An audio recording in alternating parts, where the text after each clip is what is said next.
Halo teman-teman, di sini kami dari kelompok 5 akan menjelaskan materi yang kami dapat, yaitu tentang model-model komunikasi beserta dengan contohnya. Tapi sebelumnya perkenalkan, saya Muhammad Rifani Skila sebagai moderator dari kelompok 5. Selanjutnya di sini akan ada perkenalan dari anggota kelompok 5. Yang pertama di sini ada Muhammad Fajar Prasetya atau bisa dipanggil Fajar. Halo teman-teman. Selanjutnya di sini ada Weldy atau bisa dipanggil Salah. di sini ada Weldy Halim atau biasa dipanggil Weldy. Halo semuanya. Selanjutnya di sini ada Surya Agung Adha atau biasa dipanggil Surya. Halo. Selanjutnya di sini ada Rahmat Hidayat atau biasa dipanggil Rahmat. Halo teman-teman. Selanjutnya yang terakhir di sini ada Sadiq Ar-Rahman. Langsung saja di sini kita masuk ke model komunikasi yang pertama, yaitu ada model komunikasi SR. Model SR ini atau stimulus respon menjelaskan bahwa komunikasi terjadi ketika ada stimulus, rangsangan atau pesan yang diberikan, lalu muncul respon, tanggapan dari penerima. Model ini lahir dari psikologi behavioristik yang menganggap bahwa manusia akan bereaksi terhadap rangsangan tertentu. Pola sederhananya, stimulus ini adalah pesan yang diberikan oleh komunikator, kemudian responnya adalah tanggapan yang ditunjukkan oleh komunikan. Kemudian kita masuk ke bagian kelebihan dan kekurangan dari model ini. Nah, model ini memiliki kelebihan yaitu mudah dipahami dan praktis untuk menjelaskan komunikasi secara langsung. Namun model ini memiliki kekurangan yaitu terlalu sederhana karena menganggap semua orang akan merespon sama, padahal tiap orang bisa saja memberikan respon yang berbeda. Kemudian di sini ada contohnya dalam DKV. Yang pertama itu ada tanda larangan. Di sini kita lihat ada gambar ikon rokok yang dicoret merah. Itu sebagai stimulusnya. Kemudian responnya adalah membuat orang yang melihatnya langsung tahu bahwa tempat tersebut merupakan tempat yang dilarang untuk rokok. Kemudian yang kedua ini ada billboard jalan raya. Stimulusnya adalah gambar besar yang mudah terlihat. Responnya itu adalah memicu kesadaran orang-orang yang melihat billboard tersebut. Selanjutnya di sini ada model kedua, yaitu model Aristoteles yang akan dijelaskan oleh Fajar Prasetya. Oke, terima kasih kepada moderator. Saya akan membahas tentang model kedua di sini, yaitunya model Aristoteles. Yaitunya model komunikasi klasik. Fokusnya pada pembicara yang menyampaikan pesan kepada audiens dalam situasi tertentu dengan harapan muncul efek. Dalam Aristoteles juga menekankan cara membujuk. Yang pertama itunya ethos, kredibilitas pembicara. Yang kedua itunya pathos, menyentuh emosi audiens. Yang ketiga itunya logos, memberikan alasan logis. Oke, di sini masuk ke dalam contohnya dalam DKV. Yang pertama itu ada kampanye sosial. Di sini kampanye sosialnya yaitunya tentang sampah plastik membunuhmu, seperti yang kawan-kawan bisa lihat di gambar. Ethosnya itunya adalah logo lembaga. Pathosnya adalah gambar lingkungan rusak. Logosnya adalah data pencemaran. Terus masuk yang kedua yaitunya kampanye politik, yang bisa teman-teman lihat sendiri. Poster kandidat dengan citra dirinya adalah ethos. Pathosnya visual menyentuh. Dan logosnya yaitunya janji program.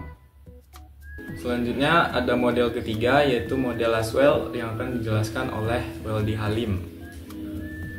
Baik, terima kasih kepada moderator. Jadi selanjutnya adalah model Laswell. Secara singkat, model ini merupakan sebuah pandangan umum tentang komunikasi yang dikembangkan dari batasan ilmu politik.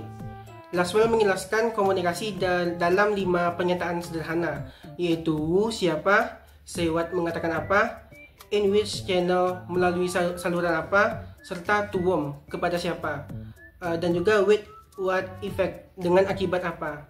Nah, jadi dalam model ini ada kelebihannya, yaitu komunikator memegang kendali dalam proses komunikasi, serta pesan yang disampaikan selalu ada efeknya, seperti yang terakhir tadi dijelaskan, yaitu with what effect, dengan akibat apa. Dan kekurangannya, tidak ada feedback, tidak memperhatikan situasi pada saat komunikasi berlangsung. Untuk selanjutnya ada contoh yang kami tetapkan dalam DKV seperti yang bisa dilihat pada gambar, yaitu poster iklan layanan masyarakat. Langsung saja saya jelaskan secara singkat. Dari 5 pernyataan tadi, Wu yaitu siapa, yaitu tim desainer, grafis, dan copywriting yang membuat. Say what yaitu poster visual laut tercemar dan slogannya yaitu selamatkan bumi, tolak plastik sekali pakai. Dan channel medianya, media yang digunakan adalah media sosial dan papan iklan digital. Serta tuum, kepada siapa, yaitu kepada masyarakat rentang 18 sampai 35 tahun. Dan efek apa akibat yang timbul, yaitu untuk poster ini yaitu meningkatkan kesadaran dan perubahan perilaku, serta menggunakan tas belanja dan kurangi plastik. Mungkin itu saja yang bisa saya sampaikan. Selanjutnya kembali ke moderator. Selanjutnya ada model keempat, yaitu model Shannon-Weaver yang akan dijelaskan oleh Sodik. Kali ini kita akan membahas model yang keempat, yaitu Shannon-Weaver. Shannon dan Weaver merupakan seorang insinyur dari perusahaan Bell Telecom Lab yang mengembangkan model berupa maksimum efisiensi pada kabel telepon dan gelombang radio. Tujuannya adalah mengembangkan teori matematis komunikasi. Kelebihan model Shannon dan Weaver sebagai model yang dikembangkan untuk membantu menciptakan teori matematis komunikasi.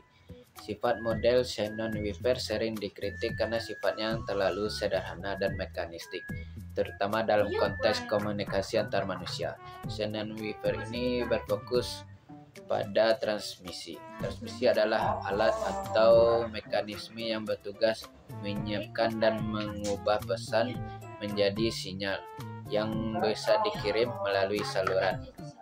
Contohnya dalam konteks desain, model Shannon-Weaver terlihat saat seorang desainer mengirim sebuah file melalui internet. Komputer desainer bertindak sebagai informasi yang menjadi file menjadi sinyal digital, lalu dikirim lewat cloud ataupun email. Selanjutnya ada model kelima, yaitu model Scrum yang akan dijelaskan oleh Surya Agung. Terima kasih kepada moderator. Saya akan melanjutkan pembahasan modul Scrum. Model Scrum memandang komunikasi bukan sekadar mengirim pesan satu arah, melainkan interaksi timbal balik. Komunikasi ini hanya efektif jika pengirim dan penerima memiliki pengalaman atau referensi yang mirip. Ciri khas dari model ini, komunikasi dua arah dan bersifat sirkular. Ada feedback atau umpan balik untuk memastikan pesan dipahami, menekankan pentingnya field of experience. Kelebihan dari modul ini menunjukkan komunikasi sebagai proses interaktif bukan hanya satu arah. Kekurangannya sulit diterapkan pada komunikasi dengan audiens yang luas dan beragam. Contoh pada DKV yaitu poster wisata Bali yang menampilkan pura batik dan sawah lebih mudah dipahami audiens lokal karena sesuai dengan referensi budaya mereka. Contoh kedua, kampanye kesehatan di Instagram menggunakan format meme populer agar anak muda langsung merasa relate. Terima kasih, saya akan lanjutkan lagi ke moderator. Terakhir ada model yang keenam, yaitu model Wesley dan McLean yang akan dijelaskan oleh Rahmat Hidayat. Baik, terima kasih kepada moderator atas kesempatannya. Kali ini saya akan menjelaskan model yang keenam, yaitu model Wesley dan McLean atau fokus komunikasi massa. Nah, model ini itu lebih kompleks dari model sebelumnya, yaitu model Scrum, karena komunikasi ini lebih konteksnya itu kepada media massa, di mana pesan yang berasal dari sumber tidak selalu langsung diterima oleh audiens, melainkan melewati gapper yang bisa mengubah ataupun menyesuaikan bahkan menolak pesan tersebut. Misalnya itu dalam media digital ataupun algoritma Instagram, di mana konten itu disaring terlebih dahulu sesuai dengan aturan dari platform tersebut. Yang selanjutnya itu ada kelebihan dan kekurangan dari model ini. Yang pertama itu kelebihannya itu relevan, menjelaskan komunikasi di masa modern ini. Selanjutnya menunjukkan pengaruh besar media dan gatekeeper terhadap isi pesan. Yang kedua ada kekurangannya.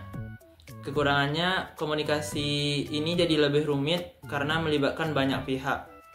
Yang kekurangan kedua, feedbacknya sering tidak langsung sehingga butuh waktu untuk direspon. Baik, selanjutnya adalah contoh penerapan model ini di dalam DKV. Yang pertama, iklan minuman di majalah direvisi oleh editor sebelum diterbitkan agar sesuai dengan norma. Yang kedua adalah iklan rokok di Instagram, di mana itu ada ditolak oleh algoritma, sehingga desainer harus mengganti format dari iklan tersebut yang tidak menampilkan produk dari rokok tersebut. Sekian penjelasan dari saya kembalikan kepada moderator. Baiklah, cukup sekian video penyampaian materi dari kami, yaitu tentang model-model komunikasi beserta dengan contohnya dalam DKV. Kami ucapkan terima kasih. Wassalamualaikum warahmatullahi wabarakatuh. Selanjutnya, untuk bagi teman-teman yang mau bertanya atau mau berpendapat, kami persilahkan untuk mengetik di kolom komentar. Terima kasih.